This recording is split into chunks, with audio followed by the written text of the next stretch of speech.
አቅማቸው በላይ ወይም ደግሞ ከእድሜያቸው በላይ ሆኖ እናገኘዋለን። ይሄ የተሰጣቸው ገጸ ባህሪ ይሄን ሁሉ እንዴት አሸከማቸው እስከምንል ድረስ እየተገረምን ነው። ሰላም የተወደዳችሁና የተከበራችሁ የቻናሌ ቤተሰቦች እንደምን አላችሁልኝ?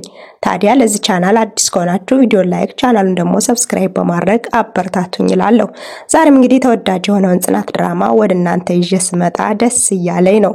ይሄ ድራማ ታዲያ ሲጀምር ጽናት ሳሎን ላይ ተቀምጣ አባቷ ደውሎላት ነበር። አባዬ እንዴት ነህ? አዝመራው እንዴት ነው? ዝናብ እየዘነበ ነው ወይ? አንተስ እንዴት ነህ? ከብቱ ሰው ሁሉ ሰላም ነው እያልሽ እየጠየቀችው ነበር። ልጄ ሁሉም ነገር ሰላም ነው፣ እሸት ናፍቆኛል ትለዋለች። እሱ ደግሞ እሸት ላምጣላችሁ ወይ ብሎ ሲጠይቃት አይ ችግር የለም አባዬ ከዚህ እኮ አለ ገዝተን እንበላለን ትለዋለች። በሌላ በኩል ደግሞ ሰሞኑን እኮ ህልም አይቼ ነበረ። ያየሁት ህልምም ሁለት እባቦች ካንቺ ላይ መጥተው ከቤትሽ ሲጠመጠሙብሽ እያየሁ ነው ይላታል። አባዬ ያየኸው ነገር ግን እውነት ነው? በልስት ነቃ ህልምልም ብለሃል ወይስ ትለውም ነበር። ስልኩን ከዘጋችሁ በኋላም አተክዛ እያየች ነበር። ህሌና መጣችና ምን ሆነሽ ነው? መሬቱን እኮ ቆፍረሽ ምታወጪ ነው ምትመስይ ትላታለች። አይ ምንም አይደለም ብላ ጮኸችባት።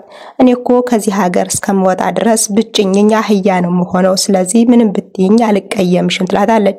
ህሌናዬ እንደዛ ማለት ፈልጌ አይደለም አባቴ ደውሎልኝ ነበር ትላለች። ህሌናም አይ አባትሽ ደወለልሽ ታድለሽ ትላታለች። አይ ያየው ህልም ጥሩ አይደለም፣ እባቦች ሁለት እባብ መጥቶ ተጠመጠመብሽ ብሎ ነግሮኛል። ህሌና ደግሞ አይ እኔ እኮ እባብ አልወድም መጥቶ አሁንም ሲሳብ እየታየኝ ነው ብላ ተነስታ ትሄዳለች። እባብ እኮ ራሱ አይመጣም የሚመጣው ምቀኛ ነው ያ ኪራ የድሮ ፍቅረኛውን አግኝቷታል። ከስንት ልመና በኋላ ሄዶ በአካል አይቷት ነበር። እንደተባለውም አልቀረም። ልጅቷ እብድብድ እያጫወታት ነው።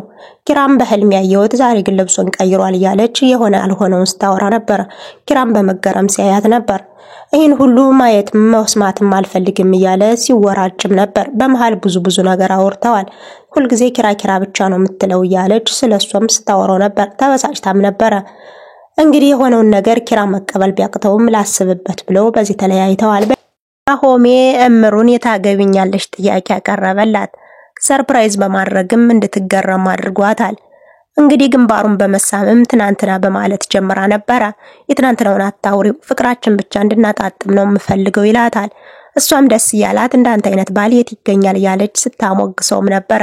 እኔ ባልሽ አለሁልሽ፣ እኔ እንደሆነ ያ ካንቺ ውጪ ሌላ ሰው ማየት አቁሜያለሁ፣ በጣም ነው የምወድሽ ይላታል። እሷም ግንባሩን ሳበም በማድረግ እየሳመችው ነበር። ይሄ መሳም ግን የሚያድግ ህፃን ነው ግንባሩን የሚሳመው፣ ስለዚህ የሚሳመው አካል ይቀየርልኝ ስላትም ነበር። እሷም አይኗን በመጨፈን ይስመኛል ብላ ስትጠብቅ ቀለበቱን አስጠግቶ ታገቢኛለሽ ወይ ብሎ ጥያቄ አቅርቦላት ነበር። እሷም አገባሃለሁ ብላ በመመሰጥ እየተቃቀፉም ነበር። ፍቅራቸውንም ተገላልጸዋል። በሌላ በኩል እንግዲህ ያበደችዋን ፍቅረኛውን ጥሏት ሄዶ ነበር። እናቲቱም ተከትላ ለምን ጥላሃት ትሄዳለህ? ለአንድ ሳምንት ከሷ ጋር አትቆይም ያለች ተከተለውም ነበር። ኪራም እንግዲህ ስትለፋደድብኝ ከሷ ጋር ቁሜ ማየት የለብኝም ያለ ሲከራከራትም ነበር። ልጇ እልኮ የለየላት እብድናት በማለትም ቃላቶችን ተጠቅሞ ነበር። እናቲቱም ባንተ ምክንያት እኮ ነው ያበደችው፣ ልጅን እንዴት እብድ ትላታለህ ብላ በጥፍ የመተው ነበር።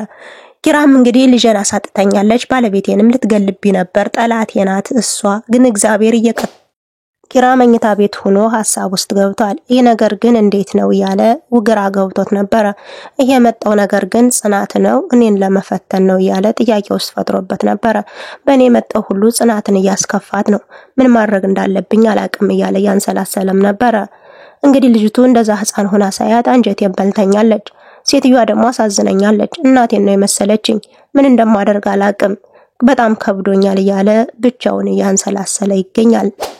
ዛሬ ቆይታዬ ከዚህ ላይ አበቃ። ቀጣዩን ደግሞ ይዤላችሁ እስከመጣ ድረስ እስከዛው መልካም የሥራ ጊዜ ተመኘው።